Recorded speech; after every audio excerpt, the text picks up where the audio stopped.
tenemos que tener en cuenta que es normal que aparezca esa inflamación y esas posibles equimosis, moratones que ha tenido la paciente, que justo ya en esa fotografía no se pueden observar, y que algunas partes de la cara no tendrán suficiente sensibilidad y permanecerán anestesiadas al menos los primeros meses por los traumatismos que sufre el nervio trigémino, que justo además discurre por la rama mandibular, que es la que sufre esa fractura, esa cirugía. Entonces,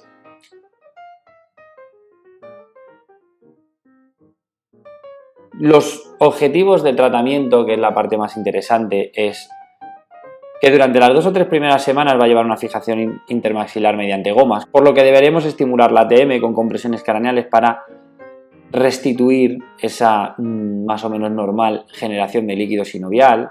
Deberemos de tratar el segmento cervical para que la musculatura suboccipital y el resto de musculatura funcione de forma más o menos adecuada lo antes posible, y producir una desensibilización orofacial, porque normalmente el paciente tiene la sensibilidad alterada, ¿no? Es decir, tiene una hipersensibilidad generalizada en los tejidos. Además, hay otras zonas que tiene hipoestésicas, es decir, no las siente directamente, lo que es toda la zona de alrededor de la boca, con lo cual deberemos de hacer todas nuestras técnicas enfocadas a normalizar lo más posible ese edema, a mejorar esa sensibilidad y a normalizar la función del segmento cervical.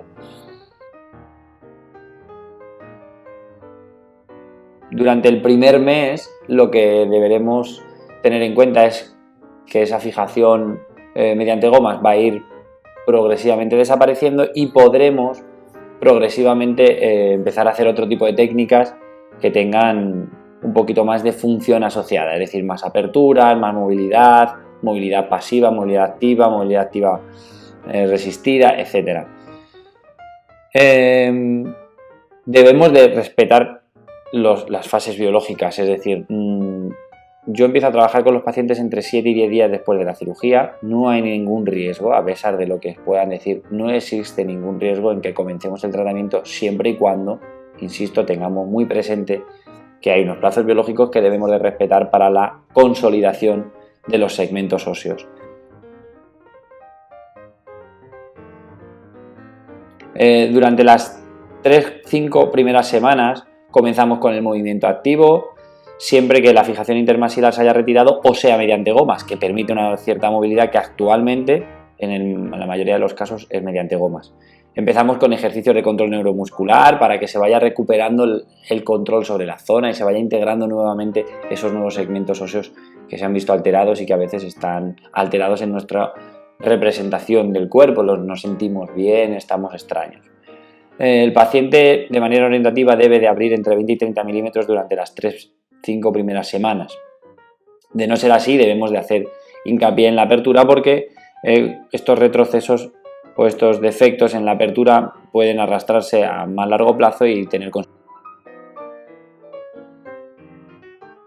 consecuencias. A partir de la semana 5 podemos empezar con el movimiento activo asistido.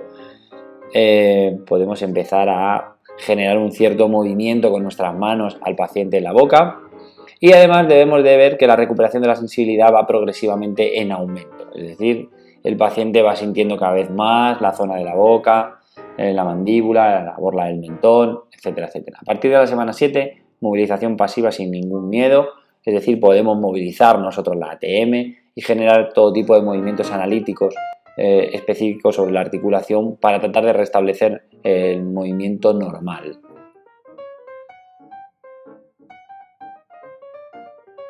Durante el primer año debemos de recuperar por completo la sensibilidad. De no ser así, podemos empezar a pensar que hay algún problema en la fase quirúrgica, quizá que haya dañado algún nervio, y debemos de hacer hincapié y evaluar eso de forma bastante intensa, ¿no? La movilidad mandibular debe restablecerse entre 40 y 50 milímetros de apertura y 10-12 de lateralidad. Lateralidades hacia los lados y apertura. Medidas con terabyte de 40 a 50, 10-12 de lateralidad.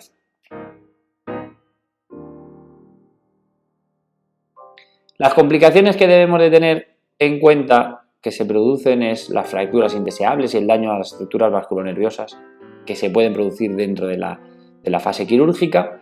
La maloclusión posoperatoria inmediata al día siguiente de la intervención, que requiere una reintervención y que tiene que ver con que haya fracasado alguna de las placas que se han puesto para fijar los segmentos óseos.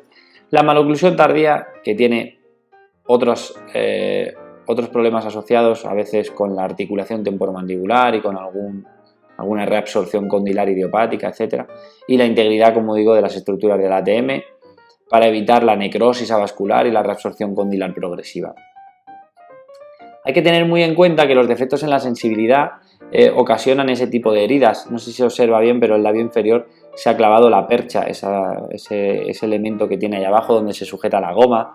Esa percha está totalmente clavada en el labio, en la mucosa gengival, y ha erosionado y generado una herida ahí profunda que hay que tratar con cuidado. Como os decía, al final la fisioterapia es algo que está en constante contacto con el paciente porque lo vemos todas las semanas o incluso alguna vez, o sea, 2 veces a la semana en las fases iniciales, y podemos observar este tipo de cosas y ponerle remedio lo antes posible.